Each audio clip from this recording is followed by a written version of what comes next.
Hello and welcome to the Six Sales podcast. This is Mike Nicholson from Six Sales. Today I'm going to be speaking to Alistair Hill, who is the CEO at On Device. Alistair, welcome. Very good. Nice to see you. Good. Thanks for coming in. Much appreciated on a Friday morning. So just to start off, I was looking at your LinkedIn profile. You've been doing this nearly 14 years now. That's a hell of a shift. Could you give us a bit of a flavour on how it all started and what's changed perhaps between then and now? Yeah, it's been quite a good stint. It's lucky I like what we do. When I was about 21 years old, I was quite drunk and, misbehaving at university, and I wrote a very bad dissertation all about digital advertising. And amazingly, the conclusion of it is basically what on-device research does now. No way. It's quite interesting. It wasn't a particularly thorough piece of work, but what I came to the opinion of is the way in which you measure the effectiveness of digital advertising using click-through rates and things like that was fundamentally flawed and was not going to be the way that big brands were going to measure the effectiveness of digital advertising in the future. Sorry, how long ago was this? This was 23 years ago. Wow. So as a student 23 years ago, you came to a conclusion that it's taken us as an industry that long to try and get out of, and we're still a little bit addicted to clicks. I'm not going to big up the piece of work that I did, no, but the last paragraph was kind of useful. Right. But it's done you well since. Exactly. Yeah. So on-device research, for those that don't know, or perhaps those like me, in fact, that met you in the early days and haven't maybe been in touch through the evolution of on-device, maybe you can give us a little bit of a flavour as to what you do. Yeah, so we are a cross-media brand lift company. So we measure the effectiveness of not only digital advertising, but TV advertising, out-of-home advertising, social media advertising, and help our clients to understand the branding effect of those media plans. Okay, so the branding effect, I'm really interested in this. I read a lot, and I've read a lot of Byron Sharp and Mark Ritson and Burnett and Field and people like that, and I'm really interested in that piece of what happens after you do the branding. Is it going to lead to sales basically at some point? It's not going to happen like straight away. We know that, but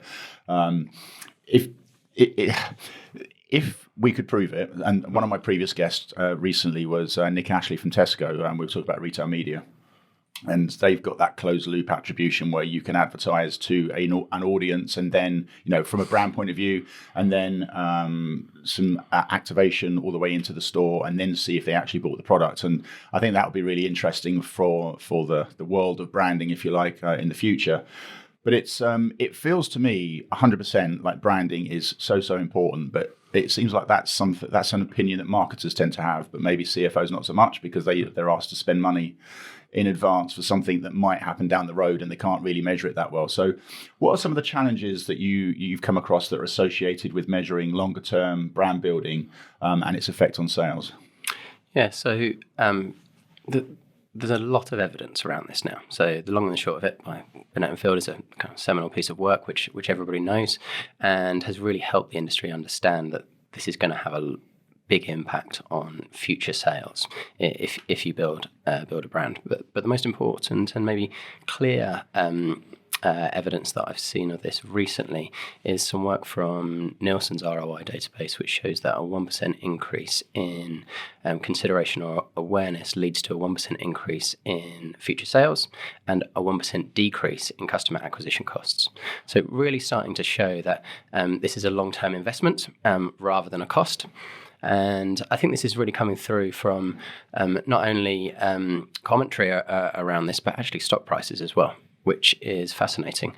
So there's a really good analyst called Ian Whitaker. I don't know if you've seen him. Yeah, I follow him on LinkedIn. Yeah, you see him on a lot of media conferences now. This is not investment advice. This is not investment advice, so on. But his presentations at a lot of these media conferences are fascinating. He's making an argument that really brand building advertising should be capitalized and put onto the balance sheet because it's so effective over a period of time. So treating advertising investment in a similar way that you would do to machinery or factories or things like that. You put that investment in and you put it back onto the P&L over time because it's so effective over a longer period of time and not that short period of time. Okay. So how are brands doing that today? So what are some of the popular measurement toolkits they use to measure advertising effectiveness as it relates to branding? Yeah. So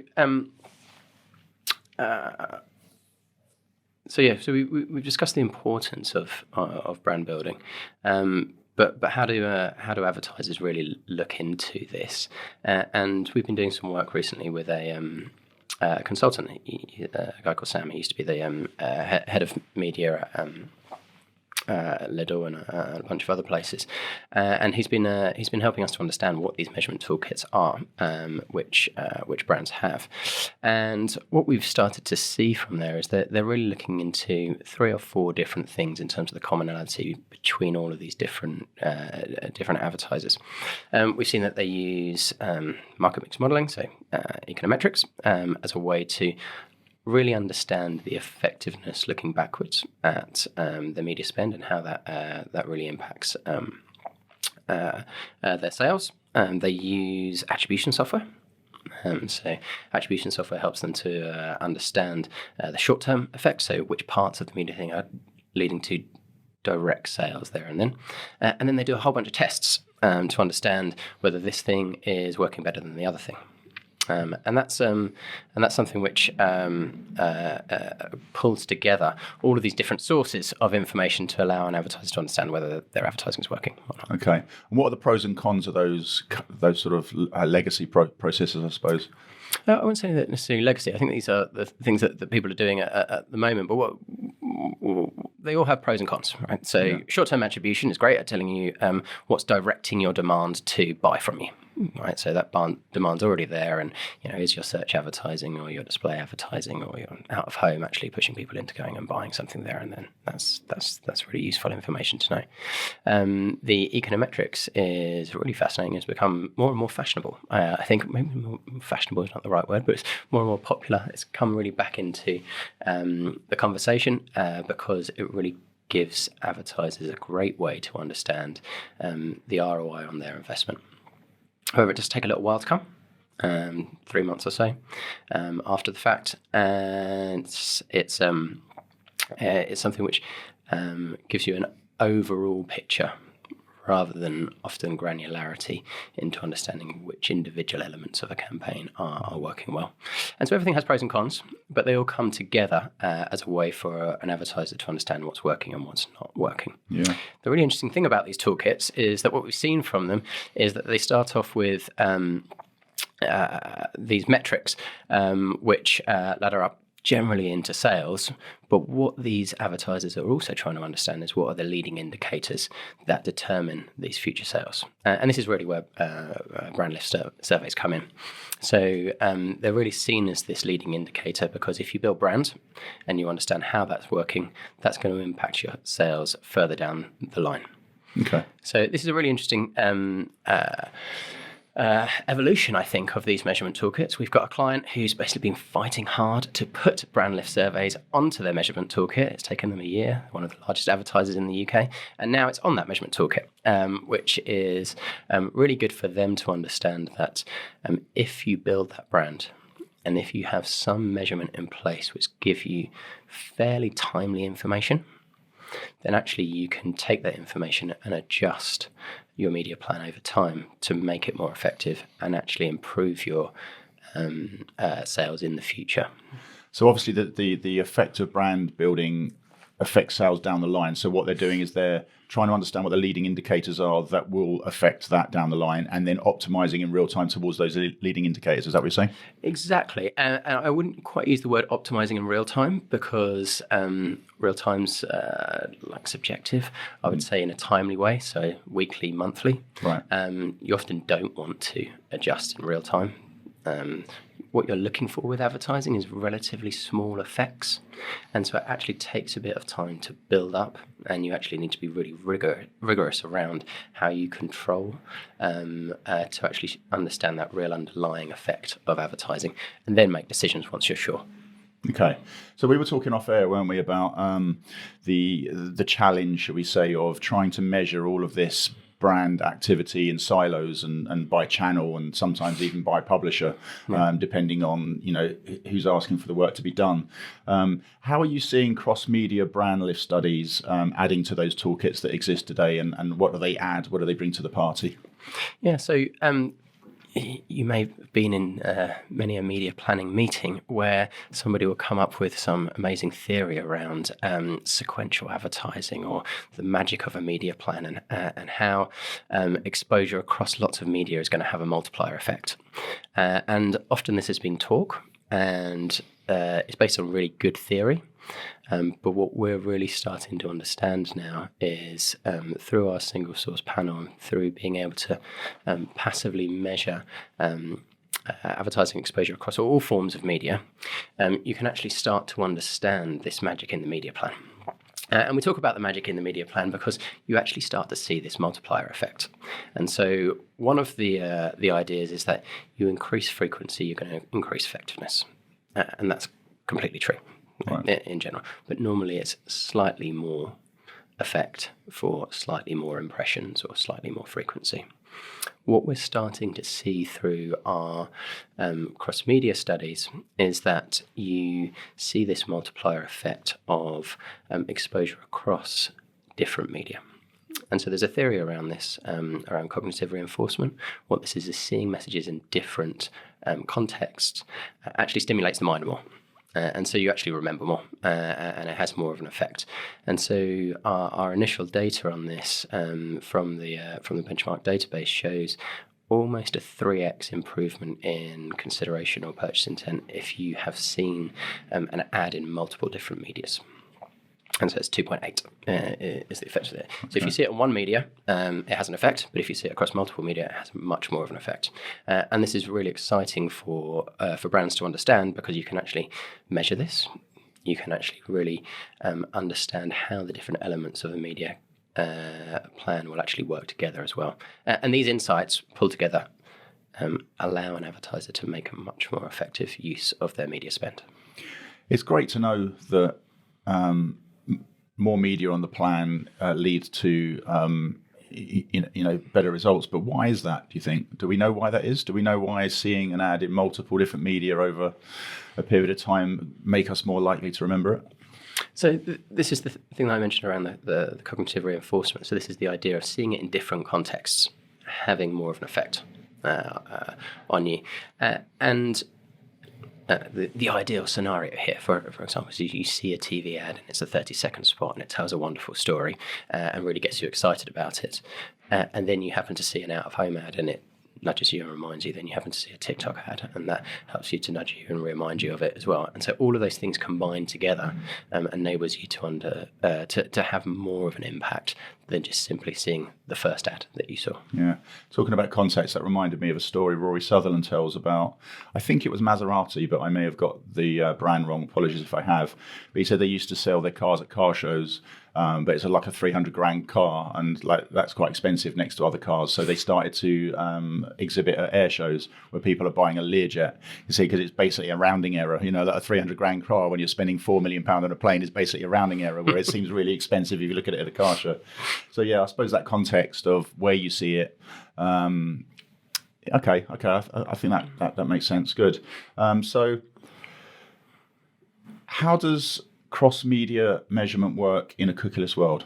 Look, with signal loss, we're in a world now where we're less and less able to find individuals and measure against them. So what does that look like? Yeah, so the loss of signal really does lead into a decrease in the confidence you can have in a lot of the attribution software that people are using, and also leads to new methodologies being needed to understand the effectiveness of advertising. So obviously that loss of being able to understand general exposure across the whole internet is pretty difficult. However, the way in which we approach this problem is through our first party panel. So we own one of the most popular survey apps in the world. It's called the Curious Cat. People like cats on the internet. You know? Yeah, absolutely. My business partner, he has a saying which is personality is the API for loyalty. He's our CTO. We need loyalty on our panel. We need to make it fun. We make it fun for consumers. They enjoy it. They stick around. What happens with those consumers is that if you explain the exchange of we'll provide you with some incentive if you provide us with your data, then actually you can be in a pretty good position to be able to navigate these changes in privacy regulations and in the depreciation of the cookies and so on. So with these users, we ask them to use actually a whole variety of different technologies, which enables us to understand their exposure to advertising. And really, we believe this first-party relationship with consumers is the way to navigate these changes and allow advertisers to still understand the effectiveness of their advertising. It's interesting that if you explain to them the value exchange, then they're usually quite happy, isn't it? Because I've always thought with consent, and it's obviously ramping up now with new privacy rules in place and stuff like that. But I've always thought that if you're given two options and you're not really sure, you just go with no. Like, no, because I don't really know what yes means. I don't think we've done a good job necessarily as an industry of explaining to consumers, do you realise that the reason that ad's there is because it's paying for the content, so you don't have to? And I think I think a lot of people in our industry assume that everyone gets that because we spend all day, every day around people that get that because we work in the industry. But I don't think my mum gets that. If I said to my mum, when you go on the mail, oh God, like the mail online site, I'm not painting a good picture of my mum now, but she likes to, she shops around. Other news outlets are available. And do you know that the reason that ad's there is because that means that it can help them pay for the journalism that you want to read? I don't think she knows that, and I work in the industry. She's obviously never asked the question. I don't think it weighs heavy on her mind. I was thinking about going back to the Tesco example that I spoke to you about earlier. My mum's got a Tesco club card. I don't think she would have accepted for her data to be used, but she would have no idea what that means, like in the real world, because it's just not important to people.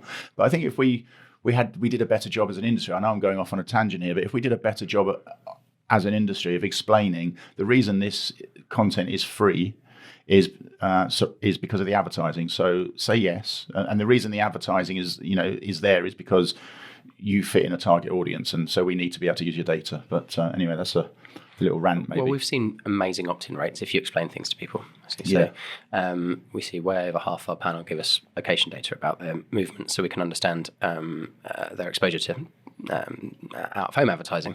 And what you say to them is like, please click this button, we're going to understand where you go, and we're going to provide you with more surveys and more rewards as a result of it. Are you happy to do it? Yes, we are. Yeah. Right. Yeah, so we just need to go door to door across the whole country, knocking on the door and say, can you listen? You can use Google for free if we use all these ads. Yeah. Yeah, indeed. Okay, so basically you get around it by basically having a conversation with a panel of people, and you explain to them what's in it for them, and they go, yes, and okay, that's great. So today then, in 2024, if you were to design a best-in-class full funnel multimedia measurement tool, what would that look like? Well, funny you should ask. We've touched a little bit on the importance of brand building, but we've also got to start from how advertising works. So the way that advertising works is it works passively. So you are bombarded with hundreds, if not thousands of commercial messages per day. So how on earth are you going to measure all of that? And there are various different techniques, but the most important way to do it is passively. So really understanding what the ad exposure is for a consumer. And so what we've been able to see through our benchmark database over time is the effect of this. So if you look at a group of people who state that they have seen an ad. So they've seen an ad for, let's say, Netflix. Okay. Turns out those people who say that they've seen that Netflix ad are basically Netflix customers. So they already are predispositioned to that. They're already familiar with it. Now, they'll probably have gone past a Netflix ad, and they'll probably have seen a Paramount Plus ad. at the same time, but they'll state the Netflix one, they won't state the Paramount. They could have even just turned Netflix on and seen a dudum, and like that's sort of somehow gone in as an ad. Exactly. So that goes into the head. And so if you ask them a survey and say, which of these ads have you seen? They'll say, I've seen the Netflix one. I haven't seen the Paramount Plus one. So what you then do is you analyze that data, and you can see that those people who recall ads are far more likely to buy. And the reason they're far more likely to buy is because they're already customers. Yeah. So you have to really understand those people who say that they haven't seen that ad and see the effect on those people. And so when you analyse that, you actually see that advertising works on those people. So they can't remember seeing that ad, but actually it's still having an impact on them. So if we go back to the Paramount Plus example, what you'll see is those people will say, I haven't seen any Paramount Plus ads. We'll know that you have seen it. But when you analyse that data, you'll see that those people are far more likely to buy Paramount Plus or watch in this instance than those people who haven't seen that ad. So you kind of pull all this together and you realise, okay, advertising works passively. And I think that's fairly well understood by most advertisers now and most people working in the industry. However, you still do see amazing examples of research not really understanding this. And so this comes through to my favourite fallacies of all of the fallacies that are out there, which is called the Rosser-Reeves fallacy. So I don't know if you know Richard Shotton. Yes. If you read his book, he's got a chapter on it. He did a brilliant presentation to our team a few years ago where he really highlighted this fallacy to us.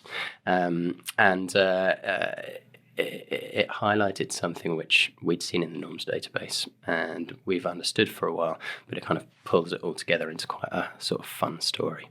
So this guy, Rosser-Reeves, is the original character for Don Draper. Right. So he's the person that it was based on.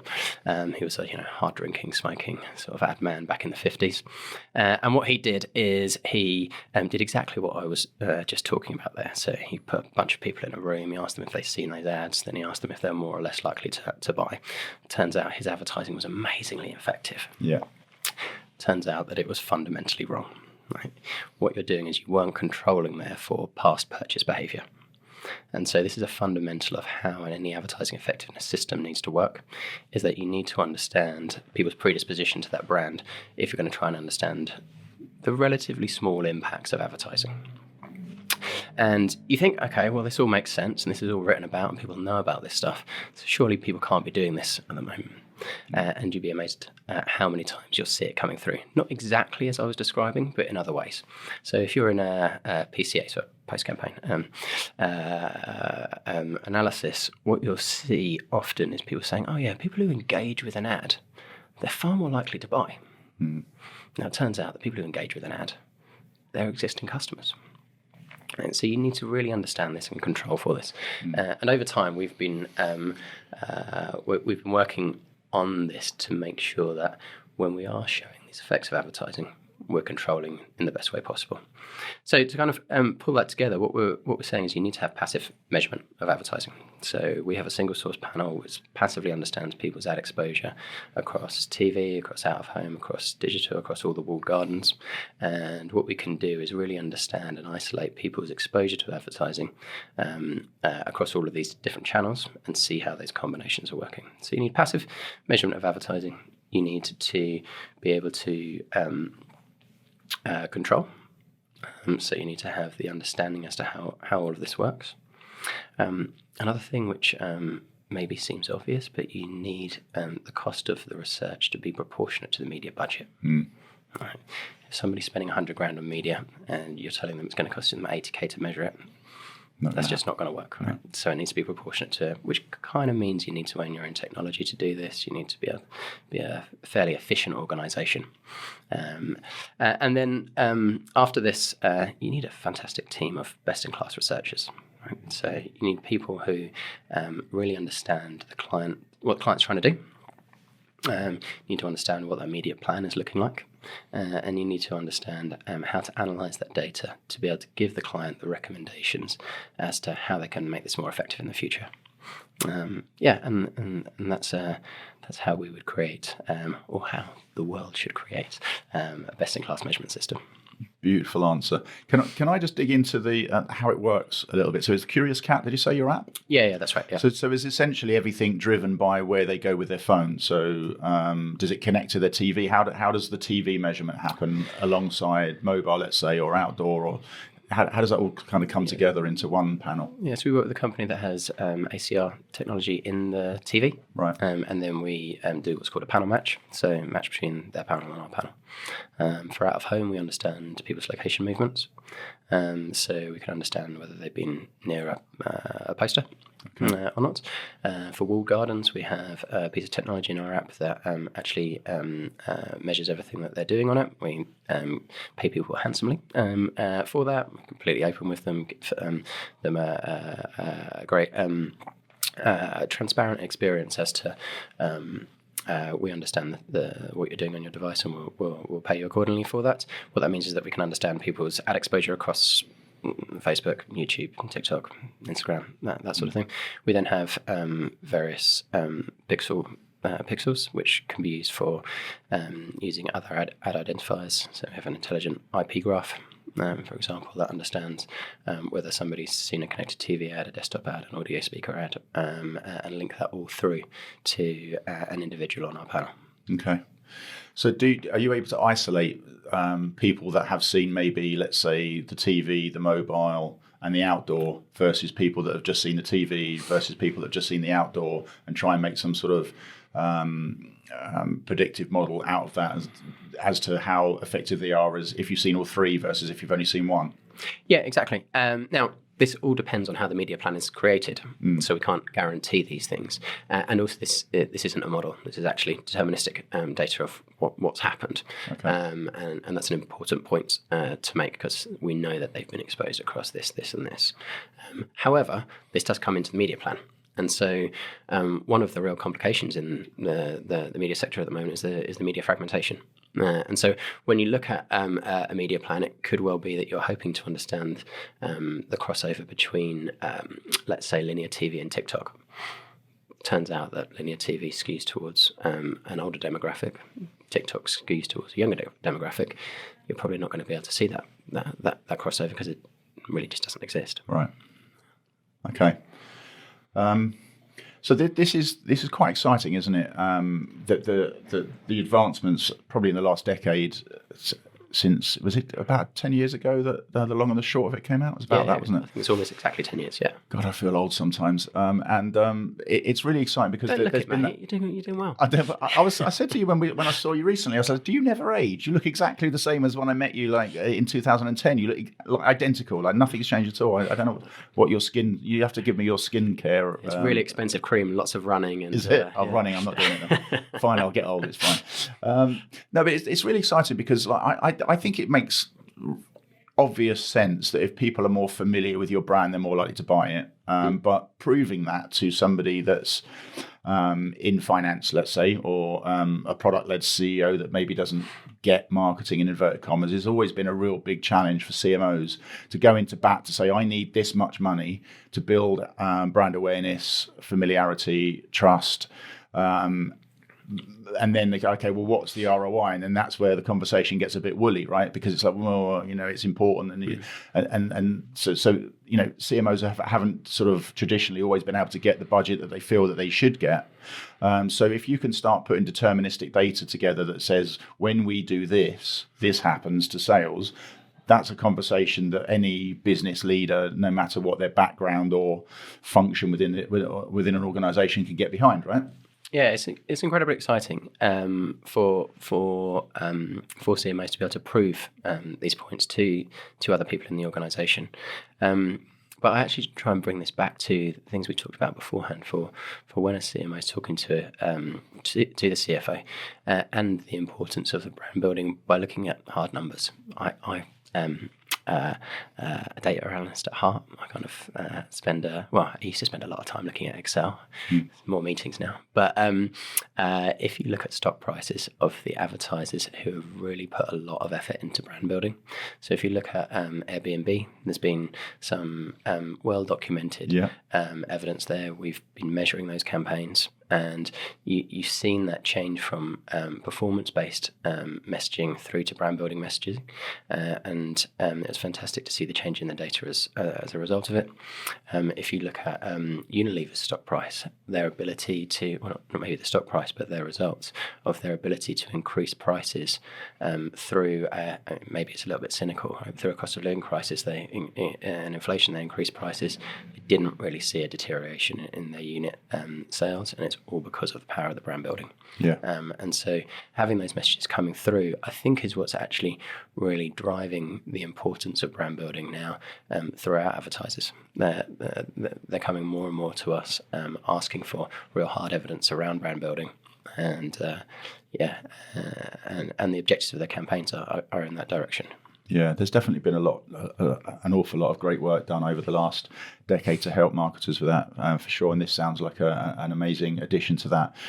The Airbnb example you gave, for those that aren't familiar with it, I think that's a really interesting case study. So I'll tell you what I think happened, because it's a while ago and I've slept since then. But I think basically they used to do an awful lot of direct response, performance-led advertising at the point somebody was about to buy a holiday or book a room or whatever.